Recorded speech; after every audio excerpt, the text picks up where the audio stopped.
Yolanda. If you haven't subscribed, please remember to click the red button below. Today we're going to be doing 5 mistakes that every entrepreneur should avoid. So I'll be sharing on mistakes that I've personally made and mistakes that I've tried to avoid as well. So I have a paper here with me so that I don't miss anything that I want to share with you. So don't mind me if I'll be looking down on my paper. So mistake number 1 that we make when we want to start our businesses and our projects is waiting for funding for you to start that project.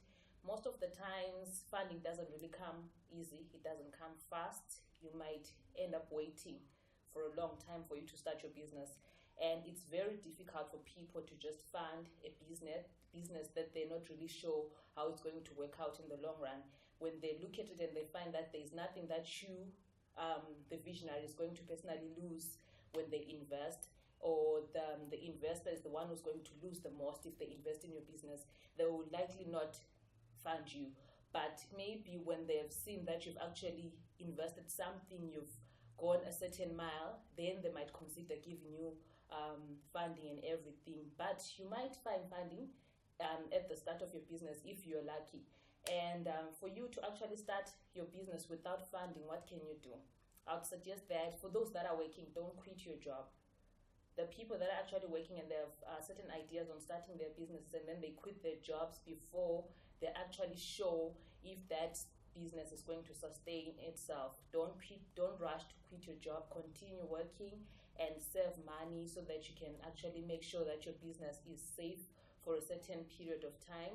Or you can, let's say you're not working, you can look for something that you can do. Let's say it's quite difficult for you to find a job, but you want money for you to start a business. You can clean houses, you can clean people's offices, and you can raise money from that. You can sell samosas. I personally did that to fund my own businesses. You can sell samosas in the streets and raise money and save your money. You can start small. The idea is for you to start somewhere. You can start small. The idea is for you to start small for you to get big. You don't need to get big for you to start. So you can start anywhere for you to actually get that business going. You can even refer services, other people's services, like maybe photography or events, services or travel services, and get commission for it. Or you can refer accommodation for people who are actually looking for accommodation, or people who are looking for tenants, and get commission for that, for you to actually start that business. So now we're going to mistake number 2. So on mistake number 2, it's living above your means or living above your budget when you've actually started that business. Let's say that you maybe a few months into starting the business and you're making like a large amount of money or a certain amount of money, and you're now thinking, let me live like a boss, live a lavish life. You're buying yourself a nice car, nice clothes, big office, and a huge amount of stuff, things that are really not necessary at a certain point in your business. You need to evaluate when you're running a business. Is this really needed? Is it necessary? Because of that peer pressure or something, which I'm now my own boss, I need to drive a certain car, but people really don't care about what car you're driving or how many people actually work for you. Those who do care, or those who mind all that, they really don't matter, because they're not going to help you in the long run when your business fails, So what I would suggest is that have a salary as an individual, because what people mostly do when they're running their businesses, when they're starting, they're living hand to mouth. You have a business, and then your income, you only focus on the expenses, the bills, the rents, the salaries, and then you're done. And then the left amount, you're now using it on whatever you're thinking of. You're now using it on buying your whatever that you need or whatever. It's just hand to mouth. You're not planning anything. You don't have a budget. You don't have savings. You're not reinvesting, So when it comes to finances, make sure you're well aware of your cash flow. Have a budget, pay yourself a salary, and live within that salary, and make sure that you save as much as possible so that you're still there in a few years to come. And then on mistake number 3. So mistake number 3 is signing things that we don't understand or getting into agreements and then we sign certain contracts, documents, and everything, and we really haven't read through that contract. This usually happens most of the times when you're so excited about closing a certain deal that you end up just signing something without even really checking if the promises that were made are listed in that document. Because if something was agreed on verbally and it's not in writing in that document, it will not hold in court, or there are chances that the person that you signed with may not fulfill the promises that you guys made. So you need to make sure when you're discussing a certain deal and then you're now into the signing stage, everything that you discussed, it's there on the document that you're signing, and every term that is in that document, you understand it fully. Don't rush into signing something. If you don't understand it, make sure you get someone else to review it for you, because you end up finding that the document that you signed is not in your favor. It's actually favoring the person that you signed with. It can be a contract with a supplier or with a client or something like that, or a partnership. It's usually more trickier on partnerships, because you might sign something that can end up making you to lose that whole business, and you didn't even know that it was actually there in that document. So when it comes to signing, make sure you read, you understand, and you review it, or get someone else to read it with you. Take your time, don't rush into it. So that's mistake number 3. And then on mistake number 4, running a business that you really haven't registered. People take this for granted. I'll do a separate video on company registration, the requirements, licensing, and how much it costs. People take registration for granted, but it's quite important for you to actually register your company. It helps you to do your things legitimately, to do your things correctly, to have like a bank account that is going to force you to run your finances properly. And also the other issue is that when you're running a business that you haven't registered, you might be promoting someone else's brand. You haven't done a name search, you haven't registered that name. Someone else can come and register that name, and now you're busy marketing someone else's brand. So that's something that I'll do on a separate video. You might be thinking, Wuti, you're actually dodging Zimbra and you're benefiting from not paying tax. But in the long run, you'll find, Wuti, someone else has taken your idea and they've registered that idea, and then what? That's mistake number 4. And then on mistake number 5, our last mistake is on customer care. This one, most of us, we really know customers are bosses, customer is king in the business and everything, but most of us are really not concerned about it. When we start businesses, we take it for granted. We take clients for granted. We take customers for granted. Most of the times it happens when someone is good at something. When you're starting, you might find, which yes, you're still valuing your clients and everything, but in the long run, when you're now the best in the country, when you now know Anuguti Langa is the best nail technician, or she's the best photographer, she's the best carpenter, she's the best this and this, and everyone goes to Langa for this. Most people with that reputation, they also have the I don't care syndrome when it comes to clients. They tend to, like, let's say, let me give an example of like a story or a personal experience that I went through. I think it's more than one person, There was this lady that I asked to do a dress for me. She's quite famous, Probably she's going to watch this video. So I'm not going to put her name on.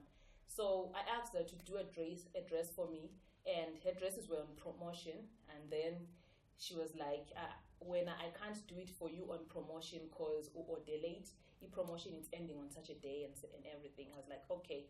And then when I paid her to do the dress, I was supposed to get 2 dresses. I paid her to do the dresses, and then when she was almost done, she called me to come and check how far she has gone and everything. And then I went to check the dresses, and when I got there, the material that was used, it was like way cheap. I just can't describe the type of material.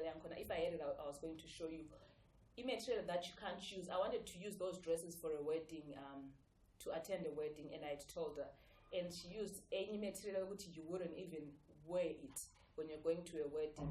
And then when I saw the dresses, I didn't say anything. I was just like, okay, let me just leave it. I'll just buy another dress. And then when I was about to leave, I spoke to the person that I was with. When she asked, did you like the dress? I was like, no, not really. And then she was like, just tell her so that she can what? She can fix it or what, And then I did that. I told her, Ganti, Jesus, and I've just created a fight. Me telling her, kwahle wamboa to a certain extent. I don't know why. And then she was like, listen, if you don't want the dress, I'm going to sell it to someone else, and I'm not going to refund you your money. I was like, oh, okay. Landing upon it's fine. Anyway, you can keep the money and keep the dresses if that's the case.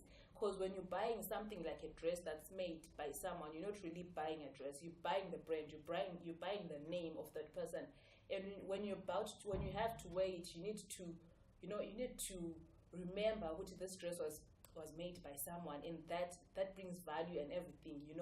And when she said that, I was like, okay, it's fine. Keep the dress and everything. And then I ended up buying my dress at a certain boutique. That's just one of some of the experiences that I've come across with people in business that are working for themselves. And then the second one was with a carpenter when I was opening an office in Victoria Falls. So I was told to go and do my furniture to a certain guy, Renkini. So for those that are in Zimbabwe, they know Wuti Renkini win a rank.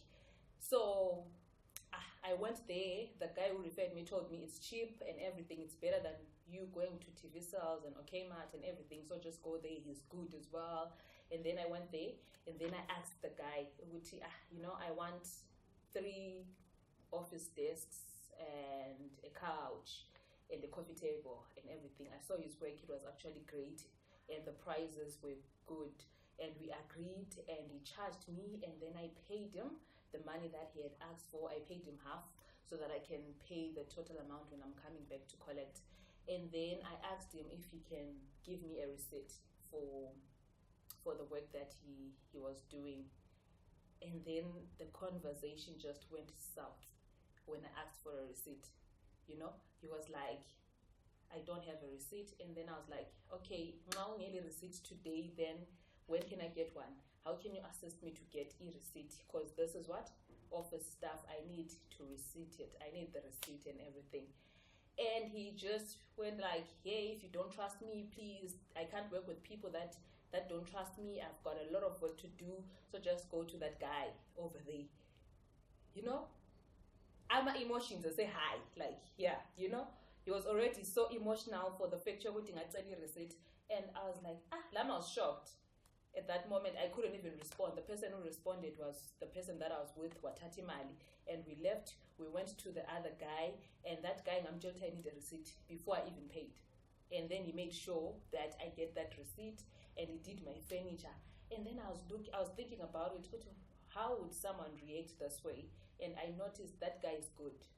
He's not desperate. Like people, when they're now good, they feel like they're no longer desperate to please a client. Listen, you guys, when you're in business, you are desperate to please a client. A client is the most important stakeholder in your business. Like, personally, I'm a client's heir to they've got different choices when it comes to who can supply them with what they want. When do you really have a choice? If all your clients decide today they're going to someone else, how would you change it? If you have that type of a behavior as a business person. Most people who do this are people who are running their own businesses, and they know that they are their own bosses. No one is going to fire them or anything, so they can say whatever that they want. But you need to remember at the end of the day that you need that client for you to run a business. Noma boss, you have bills to pay at the end of the month, and you need to make sure that you keep your clients happy, even if they have ridiculous demands and everything. So I think for today, that's it, you guys. Those are my 5 mistakes that we need to avoid. And if you have mistakes that you actually went through as a business person, or mistakes that you have avoided, please remember to share them on the comment section below so that we can learn from each other. This is it. Bye. See you on the next video. Remember to share, to like, and to comment, and to subscribe as well if you haven't subscribed. Thank you.